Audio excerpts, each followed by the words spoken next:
Adik-adik, sebelum kita memulai ibadah hari ini, mari kita sama-sama satukan hati kita untuk berdoa. Bapa, terima kasih untuk hari ini. Engkau baik buat kami, Engkau masih memberikan kepada kami kesehatan. Tuhan, hari ini kami mau memulai ibadah kami. Biarlah Engkau yang memimpin ibadah kami dari awal, pertengahan hingga akhirnya, sehingga kami bisa mengikutinya dengan baik. Kami siap memulai ibadah kami hari ini hanya di dalam nama Tuhan Yesus Kristus. Sama-sama kita katakan, amin. Selamat beribadah.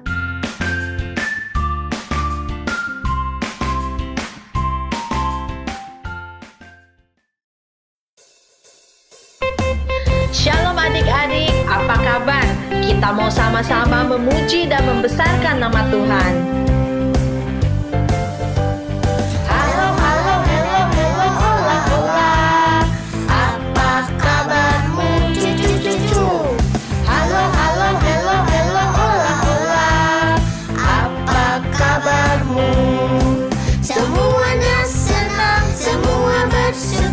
Karena selalu ada Yesus. Jangan kamu sedih, jangan kamu susah, sebab Yesus besertamu. Halo, halo, halo, halo, hola, hola. Apa kabarmu, cucu-cucu? Halo, halo, halo, halo, hola, hola. Apa kabarmu? Semuanya senang, semua bersuka, sebab selalu ada Yesus. Jangan kamu sedih, jangan kamu susah, sebab Yesus besertamu.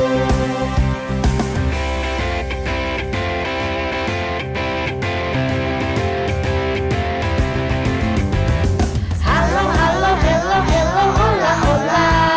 Apa kabarmu, cucu-cucu? Halo, halo, hello, hello, hola, hola. Apa kabarmu? Semuanya senang, semua bersuka, sebab selalu ada Yesus. Jangan kamu sedih, jangan kamu susah, sebab Yesus besertamu. Semuanya senang, semua bersuka, sebab selalu ada Yesus. Jangan kamu sedih, jangan kamu susah, sebab Yesus besertamu.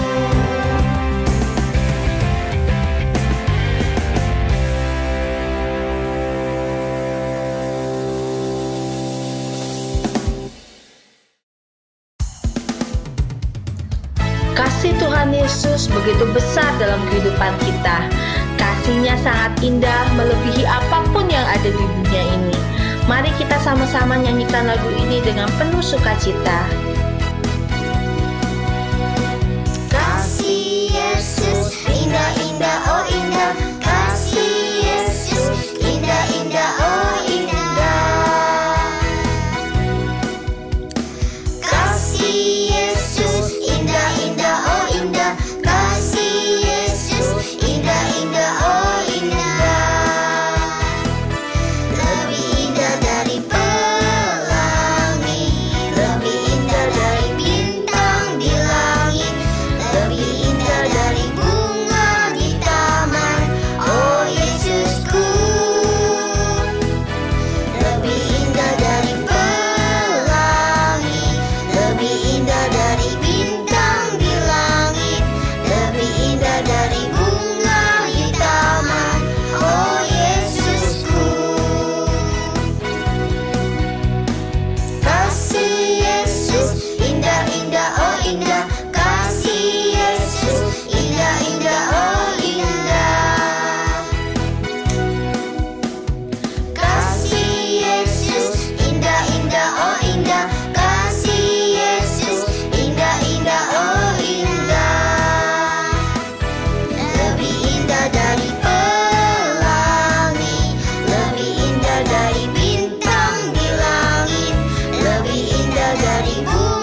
pergi, apapun yang kita rasakan, percaya Tuhan Yesus selalu beserta kita karena Ia adalah Allah Immanuel.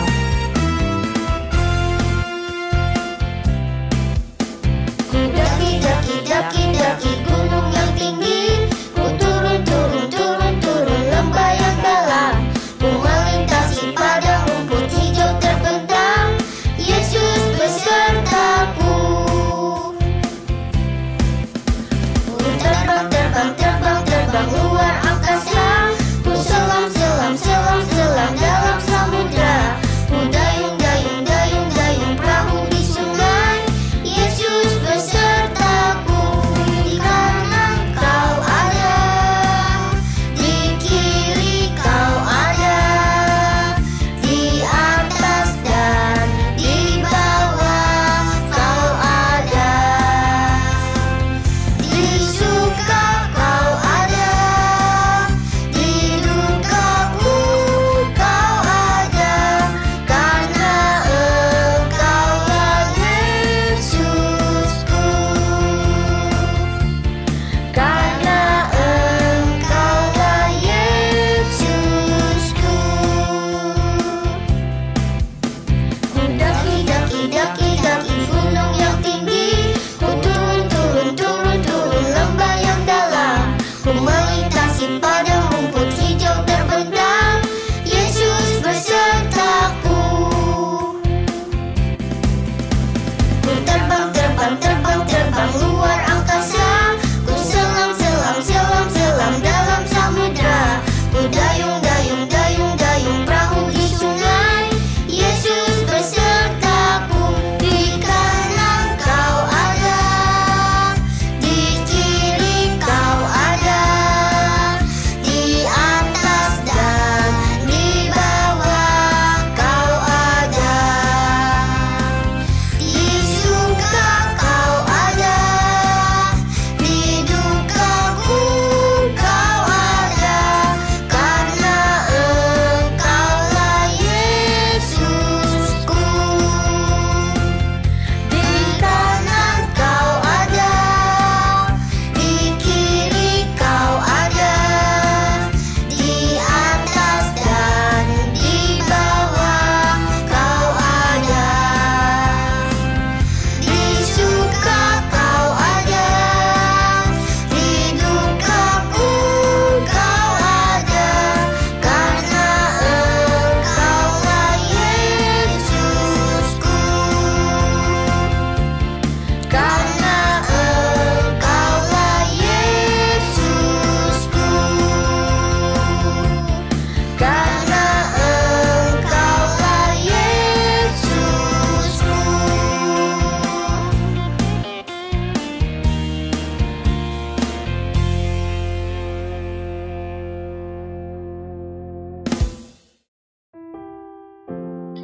Adik-adik, saatnya sekarang kita akan mendengarkan firman Tuhan. Biarlah semakin hari kita semakin mencintai Tuhan Yesus. Ku mau cinta Yesus selamanya. Ku mau cinta Yesus selamanya. Meskipun badai silih berganti dalam hidupku, ku tetap cinta Yesus selamanya. Ku mau cinta Yesus selamanya. Ku mau cinta Yesus selamanya. Meskipun badai silih berganti dalam hidupku, ku tetap cinta Yesus selamanya. Ya Aba, Bapa, ini aku anakmu, layakkanlah seluruh hidupku. Ya Aba, Bapa, ini aku anakmu,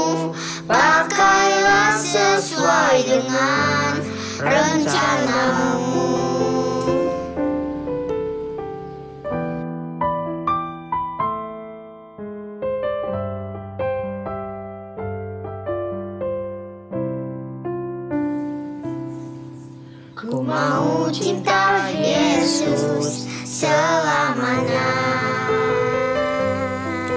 Ku mau cinta Yesus selamanya. Meskipun badai silih berganti dalam hidupku, ku tetap cinta Yesus selamanya. Ya Allah Bapa, ini aku anakmu, layakkanlah seluruh hidupku. Ya Allah Bapa, ini aku anakmu, pakailah sesuai dengan rencanamu. Ya Allah Bapa, ini aku anakmu, layakkanlah seluruh hidupku. Ya Allah Bapa, ini aku anakmu, pakailah sesuai dengan rencanamu.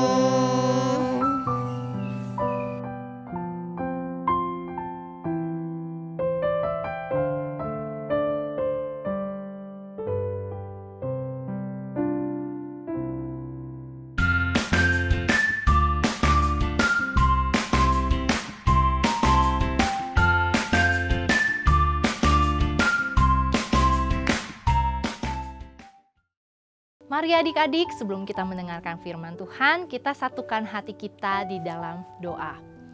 Tuhan Yesus, sebentar kami akan mendengarkan firman-Mu ya Bapa. Kiranya Tuhan membuka hati kami, Tuhan menggemburkan tanah hati kami, agar benih firman Tuhan yang akan ditabur itu dapat berakar, bertumbuh, bahkan berbuah sangat lebat di dalam kehidupan kami sehari-hari. Biarlah kiranya Tuhan juga memberkati kakak pembina yang akan memberitakan firman-Mu, sehingga apa yang menjadi isi hati Tuhan dapat kami terima. Terima kasih ya Bapa, di dalam nama Tuhan Yesus kami telah berdoa dan mengucap syukur. Haleluya, amin. Selamat mendengarkan firman Tuhan. Awas ya, kalau sampai orang itu lewat lagi. Asal tahu saja dia. Aku sudah tidak tahan lagi kalau sampai dia lewat. Pokoknya tidak boleh lagi dia lewat depan rumahku. Awas ya, kalau sampai dia lewat lagi kau habisi dia. Sudah. Tidak perlulah kita membicarakan lagi soal dia. Yang penting kita semua sudah tahu bahwa dia tidak akan pernah bisa lagi melintas di daerah kita. Setuju? Setuju. Iya, dia tidak boleh lagi lewat depan rumah kita, lewat daerah tempat kita tinggal. Tidak boleh lagi. Pokoknya kalau sampai dia menunjukkan mukanya lagi, awas saja. Nah teman-teman, kalau jadi orang yang dibenci sama orang satu kota atau satu negara, gimana ya rasanya ya? Seperti belakangan ini sedang terkenal dan viral di media sosial dan televisi, ada satu keluarga yang dibenci sama orang-orang karena berbuat jahat sudah menghabisi nyawa orang. Kita tidak perlu membicarakan orang itu, tapi yang kita mau bicarakan adalah orang yang ini nih, yang saya yakin waktu saya membaca ceritanya di Alkitab, pasti semua orang di negaranya itu sangat membenci orang ini. Iya betul, karena orang ini pekerjaannya meminta bayar pajak. Bayar pajak? Bayar pajak kan harus. Pemerintah juga kan suka pasang iklan di pinggir-pinggir jalan, orang bijak taat pajak. Iya, bayar pajaknya sih boleh. Dan itu sama sekali tidak salah. Bahkan Tuhan Yesus pernah memerintahkan apa yang menjadi milik kaisar, berikanlah kepada kaisar. Apa yang harus dibayarkan kepada negara, bayarkanlah itu. Tapi yang jadi masalahnya adalah satu orang ini menjadi orang yang bekerja untuk negara penjajah. Negara penjajah itu artinya negara lain yang ingin menguasai satu negara jadi miliknya. Jadi orang ini bertugas diberi pekerjaan meminta atau menagih pajak kepada penduduk atau warga atau rakyat atau masyarakat, tapi dia meminta lebih daripada yang seharusnya dia minta. Dan pasti kelebihannya bisa jadi lebih besar dan tentunya masuk ke kantongnya sendiri. Nah, teman-teman pasti sudah bisa menebaknya. Betul? Iya, benar. Kamu, ya, yang tinggalnya di kota Bandung. Nah, kamu betul sekali. Bahwa yang namanya orang ini mengambil lebih untuk kepentingannya sendiri dan tentunya itu adalah perbuatan dosa dan jahat. Dan orang itu kita tahu namanya Zakeus, yang terkenal sebagai Zakeus si pemungut cukai. Dan yang lebih menyebalkannya lagi bagi orang-orang zaman itu, selain karena dia sudah berbuat sangat amat jahat dengan memeras rakyat, meminta pajak lebih dari yang harusnya dibayarkan, Zakeus ini juga ternyata punya perawakan yang jauh lebih di bawah dari tinggi orang-orang pada umumnya. Jadi mohon maaf ya, bisa jadi Zakeus ini dijuluki si pendek yang jahat. Kakak tidak bermaksud menghina orang yang bertubuh pendek, tetapi kamu bisa bayangkan Zakeus ini memiliki perawakan yang membuat orang jadi tambah tidak suka padanya dan tambah menghinanya, selain karena dia sudah berbuat jahat. Tapi ternyata di dalam hatinya Zakeus ini ada keinginan untuk bertemu dengan yang namanya Tuhan Yesus Kristus. Kenapa Zakeus ingin bertemu dengan Tuhan Yesus? Pertama yang bisa kamu pelajari adalah karena Zakeus tahu Tuhan Yesus bisa membawa perubahan hidup. Ingat ya, yang pertama Zakeus bisa membawa perubahan hidup. Lalu yang kedua berarti Zakeus mau hidupnya berubah. Nah, jadi ingat yang pertama apa? Tugas kita adalah mengenal siapa Tuhan Yesus dengan cara menemui Dia. Dan yang kedua, kita menyatakan diri dari dalam hati kita terdalam bahwa kita mau berubah. Nah, teman-teman, caranya bertemu dengan Yesus gimana sih? Zakeus punya akal karena perawakannya yang tidak tinggi. Dia naik ke sebuah pohon yang namanya pohon ara. Karena kalau dia melihat Tuhan Yesus bertemu Yesus dari balik badan-badan orang atau dari sela-sela kaki orang, pastinya itu akan merepotkan dan mengganggu orang lain juga yang sedang berlalu lalang untuk bertemu Tuhan Yesus. Tapi kalau dia berusaha melihat dari antara bahu atau pundak orang, tentunya dia tidak sampai. Jadi dia naik ke pohon ara dan Tuhan Yesus tahu Zakeus satu-satunya orang yang belum Zakeus berbicara pada Tuhan Yesus. Tuhan Yesus sudah bisa menebaknya bahwa Zakeus mau bertemu dengan Tuhan Yesus. Artinya apa sih? Setiap orang yang dari dalam hatinya menyatakan diri mau bertemu Tuhan Yesus karena mau berubah, Tuhan Yesus sudah tahu sebelumnya.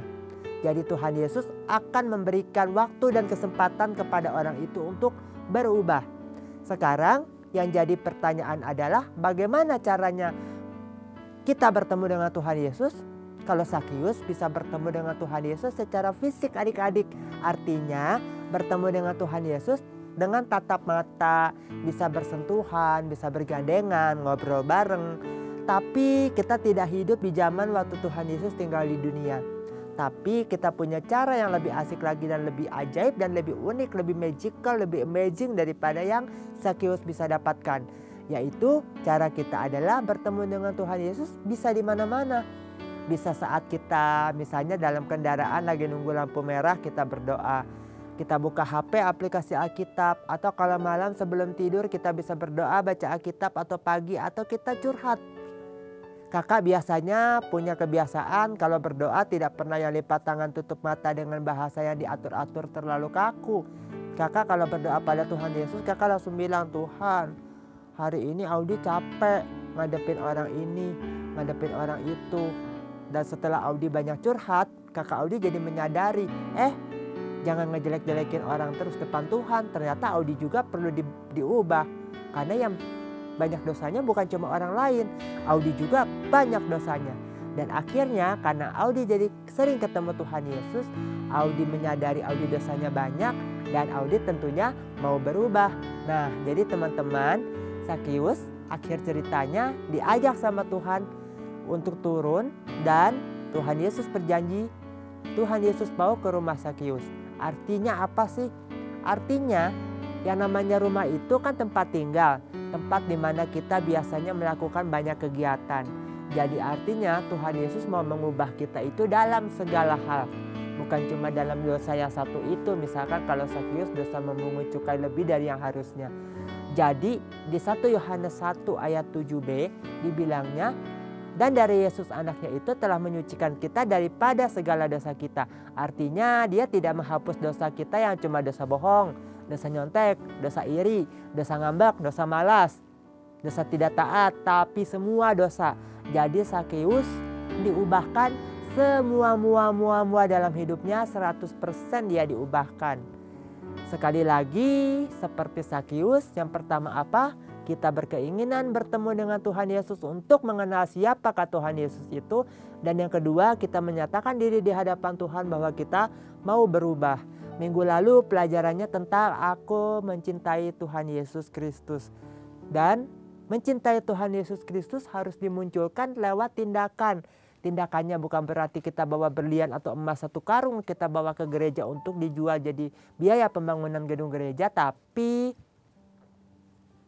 Tuhan cuma minta kita hidup berubah, yang akhirnya kita taat, hidup seperti yang Dia mau. Anak-anak Bethel Kids, ingat ya, ciri khas dari anak Bethel Kids adalah hidup taat seperti yang Tuhan Yesus mau. Itu adalah bukti kita mencintai Tuhan Yesus Kristus. Karena Tuhan Yesus Kristus tujuannya Dia datang ke dunia ini, lahir di kandang Bethlehem. Setelah dewasa Dia mati di kayu salib. Itu semua Dia lakukan supaya hidup kita mengalami perubahan. Kita berubah seperti kalau di film-film tuh pahlawan bertopeng berubah gitu kira-kira teman-teman. Oke, kita hafalkan ayatnya. Teman-teman, ada yang ingat ayat yang tentang perubahan? Iya, 2 Korintus 5 ayat 17. Bunyinya apa? Jadi siapa yang ada di dalam Kristus, dia adalah ciptaan baru. Oke teman-teman, tetap hidup seperti yang Tuhan mau. Dan yang namanya bertobat, berubah itu bukan cuma sekali-sekali, tapi setiap hari, setiap waktu. Jangan lupakan terus baca Alkitab dan berdoa tiap hari, banyak curhat sama Tuhan Yesus ya. God bless you.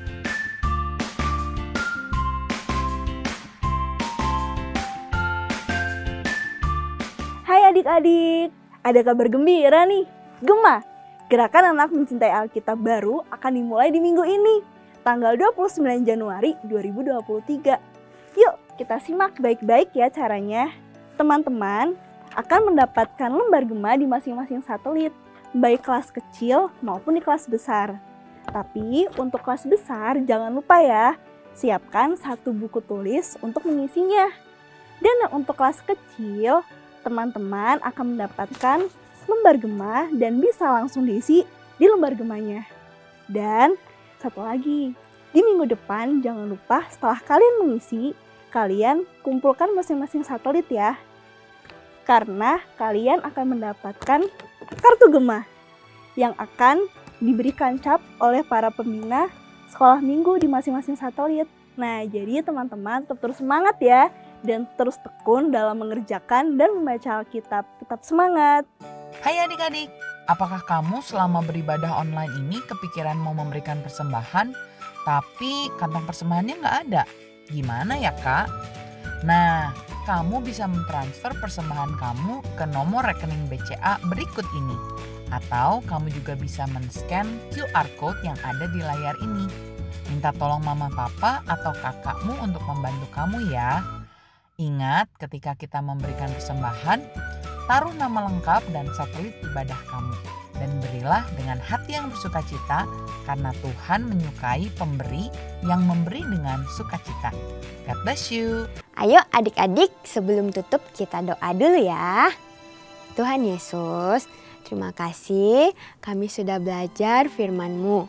Biarlah kami dapat mengerti apa yang Engkau mau dalam kehidupan kami. Biarlah kami bisa melakukannya dengan baik sesuai dengan kehendak-Mu. Terima kasih Tuhan Yesus yang baik. Haleluya. Amin.